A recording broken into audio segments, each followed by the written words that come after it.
Good morning. Over the course of my career, I have seen gun violence up close.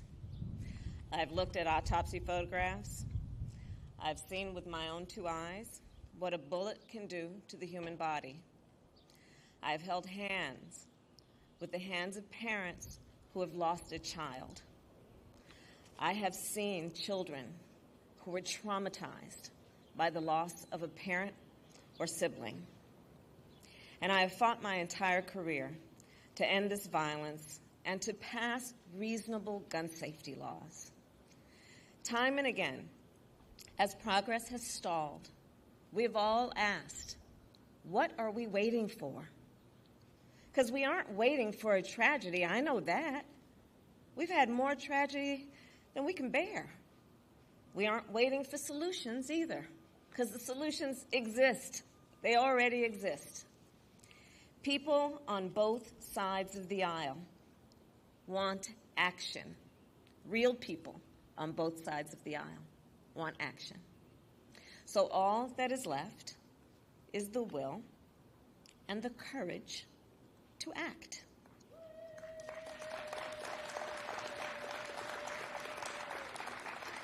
And President Joe Biden has the will and the courage to act.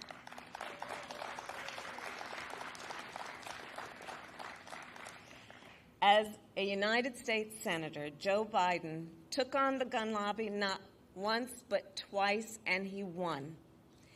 In 1993, he worked to pass the Brady Handgun Violation Prevention Act.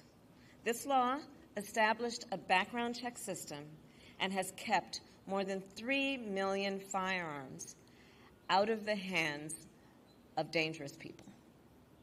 A year later, he worked to pass another law to ban assault weapons and high-capacity magazines for 10 years. And as Vice President, Joe Biden led the Obama-Biden administration's efforts to reduce gun violence. In fact, we were just reminiscing that he and I talked back then about his work because I was Attorney General at the time of California. And his work resulted in nearly 24 actions, from narrowing the gun show loophole to expanding funding for mental health services.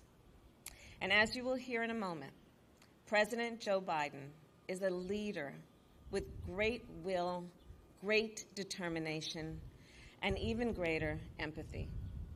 He has seen the grief of all of those who have lost a loved one to gun violence. It is for them, for all of us, that he will never, ever give up on this fight. And it is now my great honor to introduce the President of the United States, Joe Biden.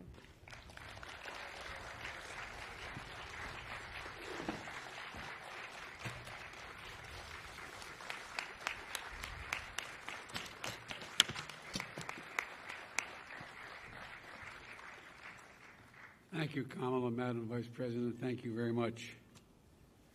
You know, we're joined today by the Attorney General, Merrick Garland, who I've asked to prioritize gun violence. It's also good to see the second gentleman who is here, and it's good to see the First Lady, Dr. Jill Biden, who cares deeply about this issue as well. And I look out there and I see so many members of Congress who've led in this fight, so many of you who've never given up, so many of you are absolutely determined, as Murphy and others are, to get this done. We got a long way to go. It seems like we always have a long way to go. But also today we're taking steps to confront not just the gun crisis, but what is actually a public health crisis.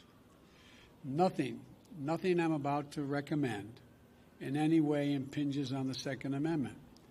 They're phony arguments suggesting that these are Second Amendment rights at stake from what we're talking about.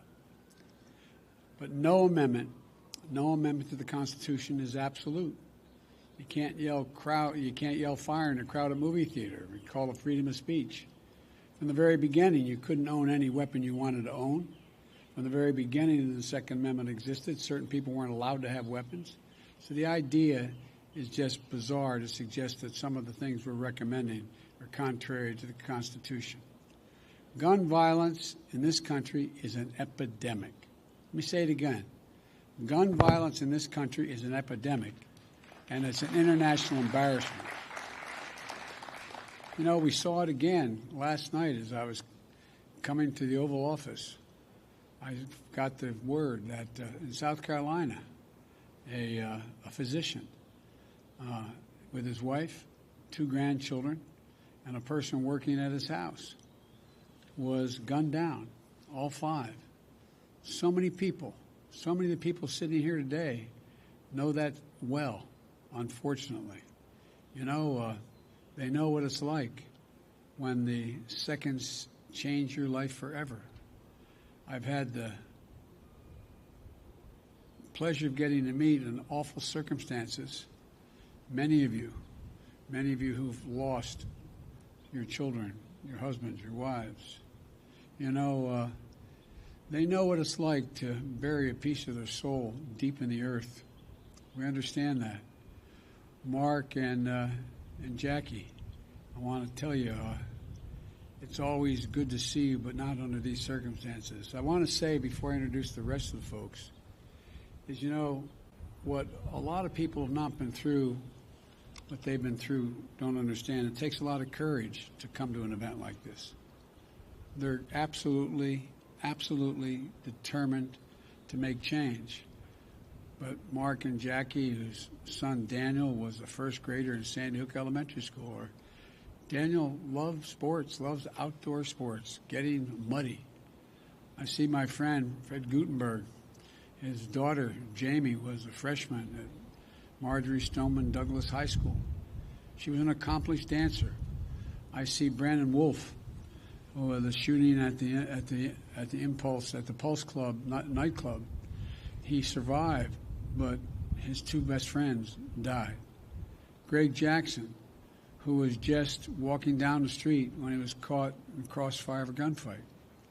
And of course, I see a close friend of Jill's and mine, Congresswoman Gabby Gifford, who is here, who was speaking with her constituents in front of a grocery store in her state when she was shot and a member of her staff was killed. You know, they're here, and their pain is immense. And you know, what a lot of you, hopefully many of you, don't know is you've gone through a trauma. No matter how much you work to make sure others don't go through it, every time you show up at an event like this, it brings back when you got that phone call. It brings back the immediacy of what happened at that moment. So I genuinely mean it. Thank you. Thank you for having the courage to be here, the courage to continue this fight. Senator Blumenthal understands it. A lot of the folks out here understand it. But it takes real courage, so thank you. To turn pain into purpose and demand that we take the action that gives meaning to the word enough. Enough, enough, enough. Because what they want you to know, what they want you to do is not just listen. Every day in this country, 316 people are shot every single day. 106 of them die every day. Our flag was still flying at half-staff for the victims of the horrific murder of 8 primarily Asian American people in Georgia, when 10 more lives were taken in a mass murder in Colorado. You probably didn't hear it, but between those 2 incidents, less than 1 week apart, there were more than 850 additional shootings. 850 that took the lives of more than 250 people and left 500 injured. This is an epidemic, for God's sake, and it has to stop. So I'm here to talk about 2 things. First, the steps we're going to take immediately. And second, the action that needs to be taken going forward to curb the epidemic of gun violence. I asked the Attorney General and his team to identify for me immediate, concrete actions I could take now without having to go through the Congress.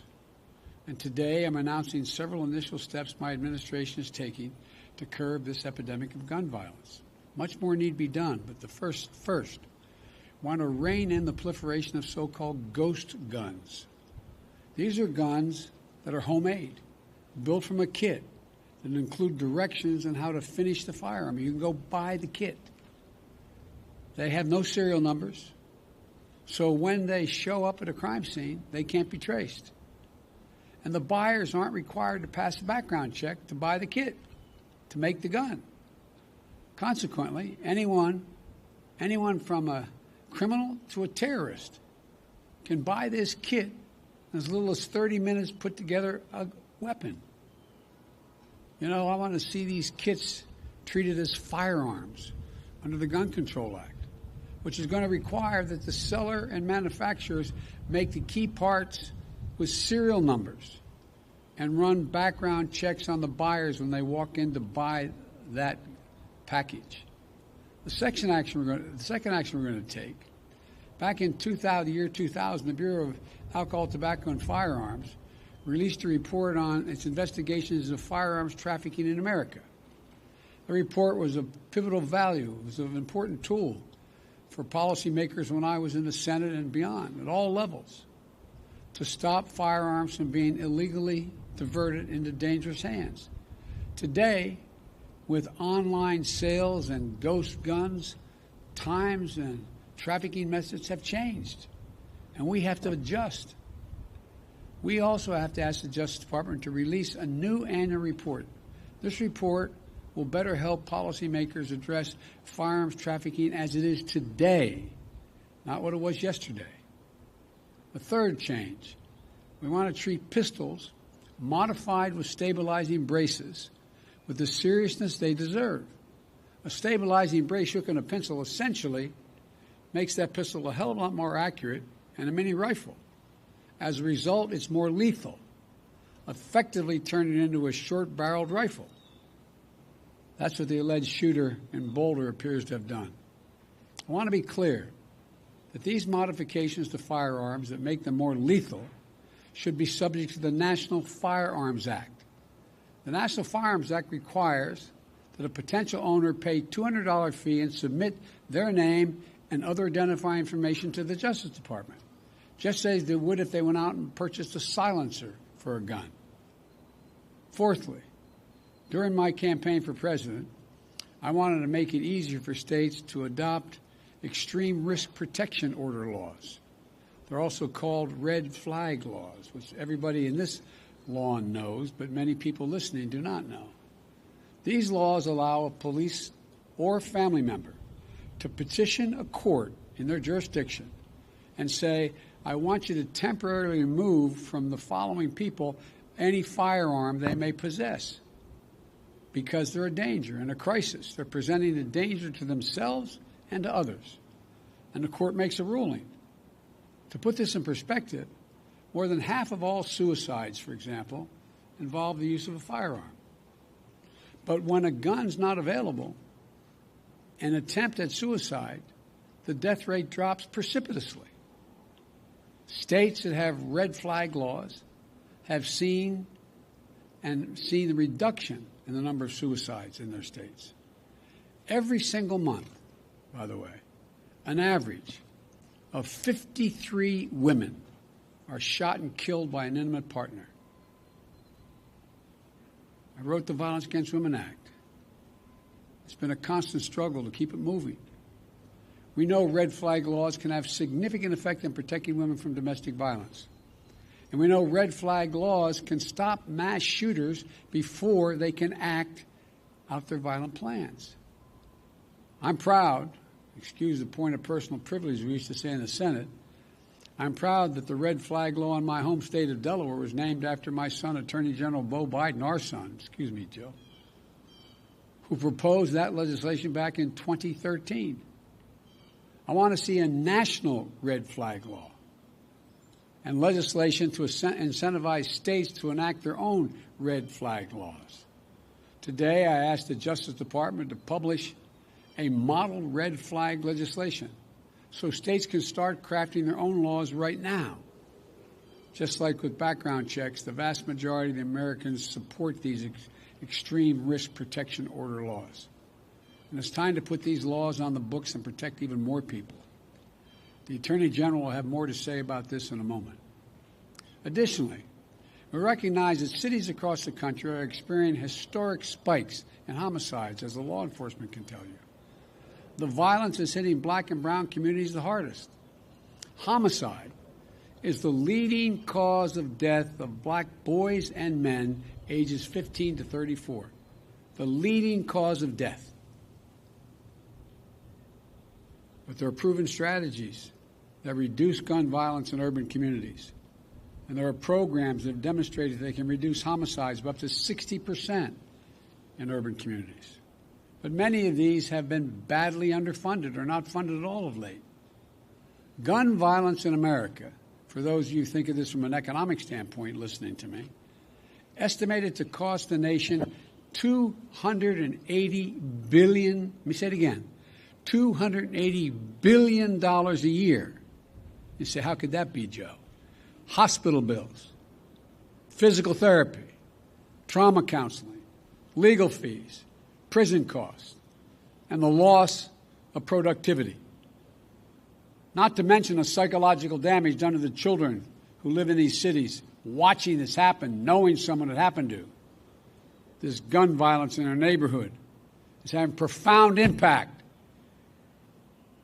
on our children, even if they're never involved in pulling the trigger or being the victim of on the other side of the trigger.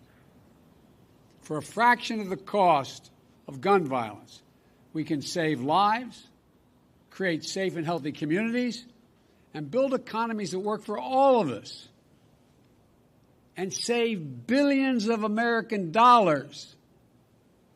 In the meantime, much of it, as Senator Cicilline knows, is taxpayer money. Finally, the Bureau of Alcohol, Tobacco, and Firearms, the key agency enforcing gun laws, hasn't had a permanent director since 2015.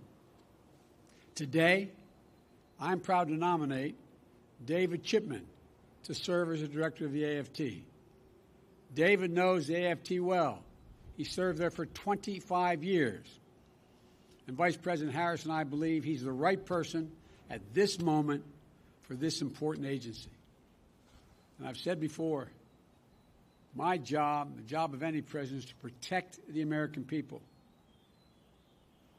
Whether Congress acts or not, I'm going to use all the resources at my disposal as president to keep the American people safe from gun violence.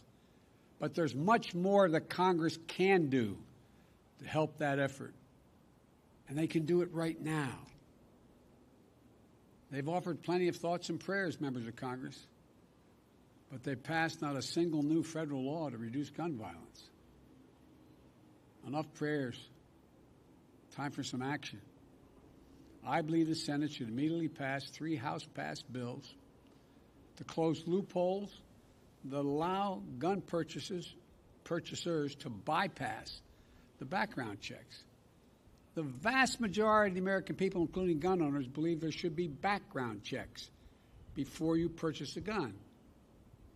As was noted earlier, hundreds of thousands of people have been denied guns because of the background checks. What more would have happened? These bills, one, require background checks for anyone purchasing a gun at a gun show or an online sale. Most people don't know it. You walk into a store and you buy a gun, you have a background check. But you go to a gun show, you can buy whatever you want and no background check. Second thing is to close what's known as the Charleston loophole. Like people here, I spent time down at that church in Charleston. What happened is someone was allowed to get the gun used to kill those innocent people at the church service. If the FBI didn't complete the background check within 3 days, there's a process. If it wasn't done in 3 days, according to the Charleston loophole, you get to buy the gun. They bought the gun and killed a hell of a lot of innocent people who invited him to pray with them. And 3, reauthorize the Violence Against Women Act, which is so-called close the boyfriend and stalking loopholes to keep guns out of the hands of people found by a court to be an abuser and continuing threat. I held over 1,000 hours of hearings to pass the Violence Against Women Act. And one thing came through. If, in fact, a stay-away order, an order preventing the abuser from coming in a certain distance of the person he has abused or she has abused. And now, the idea that they can own a weapon when they have a court order saying they are an abuser, these are some of the best tools we have right now to prevent gun violence and save lives. But all these bills, they had support of both Democrats and Republicans in the House. And universal background checks are supported by the vast majority of the American people. And I might add, the vast majority of responsible gun owners. So let me be clear. This is not a partisan issue among the American people. This is a view by the American people as an American issue. And I'm willing to work with anyone to get these done. And it's long past time that we act. Now, I know this has been a hobby horse of mine for a long time. Got it done once. We should also ban assault weapons and high-capacity magazines in this country. For that 10 years we had it done, the number of mass shootings actually went down. Even law enforcement officials have told me and told other champions of this legislation they sometimes feel outgunned by assault weapons with large capacity magazines. There's no reason someone needs a weapon of war with 100 rounds, 100 bullets that can be fired from that weapon. Nobody needs that. Nobody needs that. We got that done when I was a United States Senator. It wasn't easy going up against the gun lobby, but it saved lives. And we should also eliminate gun manufacturers from the immunity they receive from the Congress. You realize, again, the people here, because they're so knowledgeable on here in the Rose Garden, but what most people don't realize, the only industry in America, $1 billion industry, that can't be sued, has exempt from being sued, are gun manufacturers. Imagine how different it would be had that same exemption been available to tobacco companies who knew and lied about the danger they were causing, the cancer caused and the like. Imagine where we'd be. But this is the only outfit that is exempt from being sued. If I get one thing on my list, the Lord came down and said, Joe, you get one of these, give me that one. Because I tell you what, there would be a come to the Lord moment these folks would have real quickly. But they're not. They're not. They're exempt. I know that the conversation about guns in this country can be a difficult one. But even here, there's much more common ground than anyone would believe. There's much more common ground. Everything that's being proposed today is totally consistent with the Second Amendment. And there's a wide consensus behind the need to take action. I know that when overwhelming majorities of Americans want to see something change that will affect their lives, and it still doesn't change, it can be demoralizing to our fellow citizens. It can feel like our entire political process is broken. I know it's painful and frustrating that we haven't made the progress that we'd hoped for. But it took 5 years to get Brady Bill passed, and it took even more years to work to pass the assault weapons ban. And it saved lives. No matter how long it takes, we're going to get these passed. we're not going to give up. We have an opportunity to fulfill the first responsibility of government, to keep our people safe. And in the process, we can show the world and show ourselves that democracy works, that we can come together and get big things done. When I look around and see such brave survivors sitting out here in the Rose Garden, public servants who devoted their lives to dealing with this, advocates who feel strongly and are pushing every day to make the rational changes, and courageous parents and family members, I know the progress, even in this most difficult of issues, is possible. So, folks, this is just the start. We've got a lot of work to do. But I know almost every one of you sitting in the garden here, none of you ever given up. We're not going to give up now. The idea that we have so many people dying every single day from gun violence in America is a blemish on our character as a nation. Let me say to all of you, God bless you, but most importantly, the memory of all many of you have lost to the senseless gun violence. And now I'd like to hand it over to the Attorney General for him to speak and make some comments. And I hope I get a chance to see some of you after this is over. Thank you, thank you, thank you.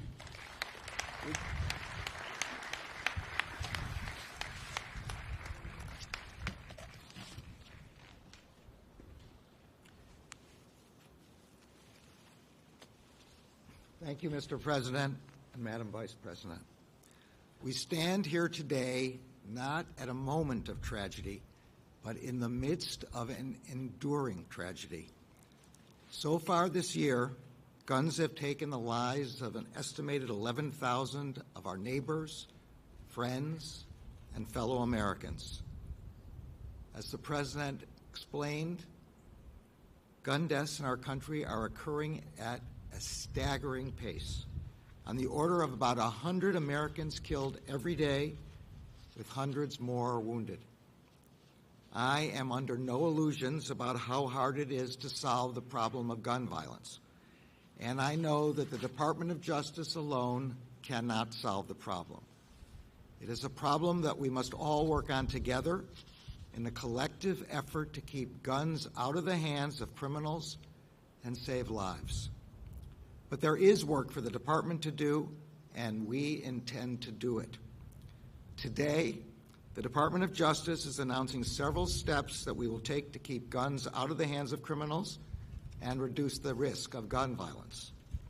First, we will ensure that we understand and measure the problem of criminal gun trafficking in a data-driven way. Over 20 years ago, ATF undertook a gun trafficking study.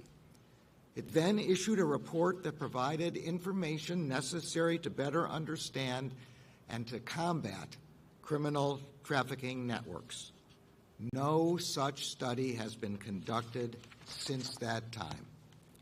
Accordingly, I have directed ATF to begin work on an updated study of criminal gun trafficking, one that will take into account the fact that modern guns are not simply cast or forged anymore, but can also be made of plastic, printed on a 3D printer, or sold in self-assembly kits.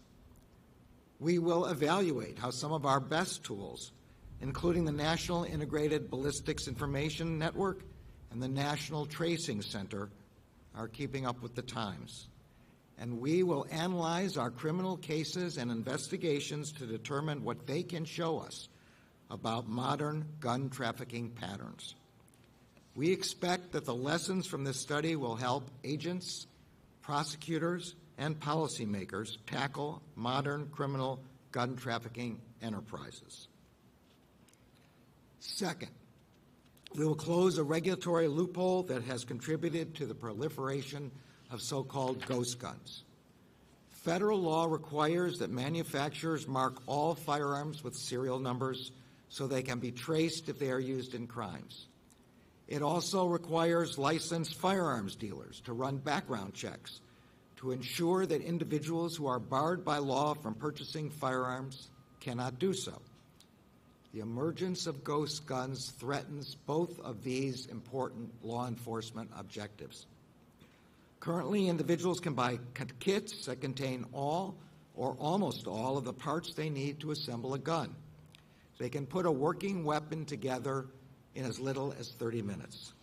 The kits are aptly called buy, build, shoot kits. Yet because of a gap in the ATF regulations, these kits may not be considered firearms. As a result, they are being made and sold without serial numbers and sold without background checks. Within 30 days, ATF will issue a proposed rule to plug that gap and to enable law enforcement to trace crime guns and to keep guns from being sold to those who cannot lawfully possess them. Third, we will make clear that statutory restrictions on short-barreled rifles apply when certain stabilizing braces are added to high-powered pistols. Federal law requires the taxation and registration of all short-barreled rifles. It does so because these weapons are powerful, yet easily concealable. Currently, however, some manufacturers market and some individuals purchase certain kinds of stabilizing braces that, when attached to a pistol, effectively convert it into a short-barreled rifle, a weapon that is, in the words of the statute, quote, intended to be fired from the shoulder. Such braces make high-powered pistols more stable and accurate while still concealable. Within 60 days, ATF will issue a proposed rule that will make clear that when a device marketed as a stabilizing device effectively turns a pistol into a short-barreled rifle, it is subject to the requirements of the statute. Fourth, we will publish model red flag legislation for states. Red flag laws, as the President has explained, allow family members or law enforcement to petition for court orders that temporarily bar people in crisis from accessing firearms if they present a danger to themselves or to others. 19 states and the District of Columbia have already made this important step. Within 60 days, the Justice Department will publish model legislation that will make it easier for states that want to craft laws permitting such emergency risk orders to do so. Fifth, we will empower our communities to combat and prevent gun violence. We all recognize that although law enforcement plays an important role, gun violence is not a problem that law enforcement alone can solve.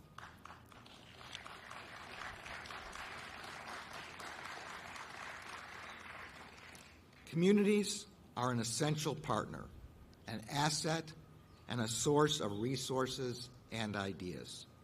Those who are closest to the problem are a critical part of solving the problem.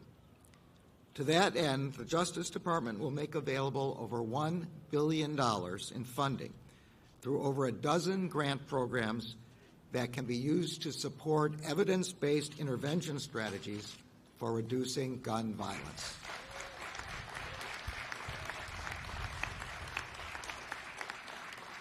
Such strategies include, but are not limited to, street outreach, violence interrupters, and hospital-based violence intervention services. I have directed all of our grant-making components to make community violence intervention and prevention a priority. Finally, none of these measures or any of the other critical law enforcement work the Department does with respect to illegal guns can be effectively carried out without strong leadership. That is why the President has nominated David Shipman to be the next ATF director. Mr. Shipman has come up through the ranks, spending 25 years in the trenches fighting illegal gun trafficking and criminal enterprises. His extensive experience as an ATF agent will prove invaluable, and I look forward to working with him. Looking out at many of you is not only a reminder of the tragic toll that gun violence takes on our communities, but also of the resilience and determination that it will take to make our communities safer.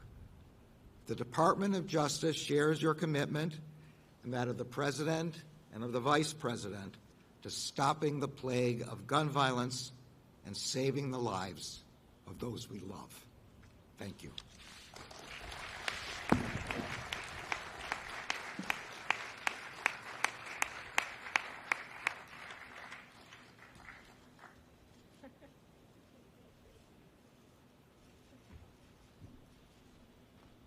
I wasn't supposed to do that. I'd like to see all of you. Thank you, thank you, thank you. Let's get to work.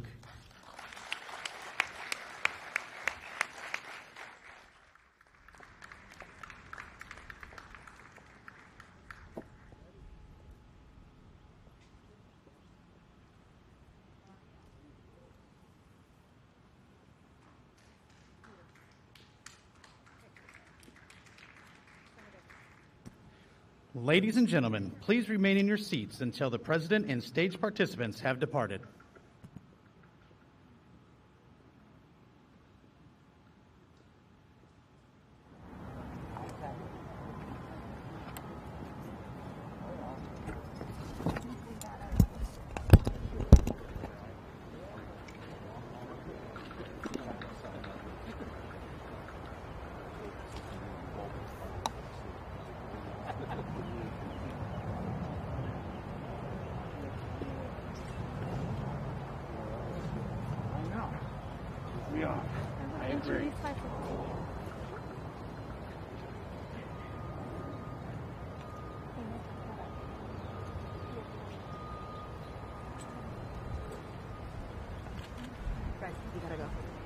We gotta go to the briefing. What's that? We gotta go to the briefing. Okay.